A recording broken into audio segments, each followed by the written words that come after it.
তার মানে মুসলমান যখন কালো পতাকা ধারণ করবে তখনই বলবে এরা হচ্ছে জঙ্গি। দেখেন শত শত মুভি তারা তৈরি করেছে, শত শত মুভি আইএস নিজেরা তৈরি করেছে, নিজেরা ধ্বংস করেছে। শেষে দিয়ে আমাদের মুসলিম যে কালো পতাকাটা লা ইলাহা ইল্লাল্লাহ যে পতাকাটা, এই পতাকাটাকে কি বিতর্কিত করে দিল। আপনি বাংলাদেশে কালো পতাকাটা নিয়ে হাঁটেন, কালকে আপনি গ্রেপ্তার হবেন।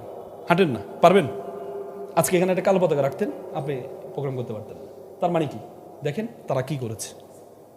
আর দ্বিতীয় হচ্ছে মুসলিম যুবককে নৈতিকতা ধ্বংস করে দেওয়া। ইন্টারনেটকে অ্যাভেলেবল করে দিয়েছে, ইন্টারনেটকে অ্যাভেলেবল করে দিয়েছেন। মুসলিম যুবকরা যখন যখন পর্নোগ্রাফি আসক্ত থাকবে তখন আর কোরআন হাদিস ভুলে যাবে, কোরআন হাদিস ভুলে যাবে। এই জন্য পর্নোগ্রাফিকে আমাদের দেশীয় পৃথিবীতে 5টি দেশ সবচেয়ে বেশি পর্নোগ্রাফিতে আসক্ত, তার মধ্যে বেশিরভাগই মুসলিম রাষ্ট্র। তার মধ্যে 1 নম্বর হচ্ছে পাকিস্তান, 1 নম্বর হচ্ছে পাকিস্তান। তার মানে আপনি বুঝেন তাদের যে ষড়যন্ত্র শুরু হয়েছে। তার মানে দেখেন তখন তারা মিডল ইস্টে চলে আসলো।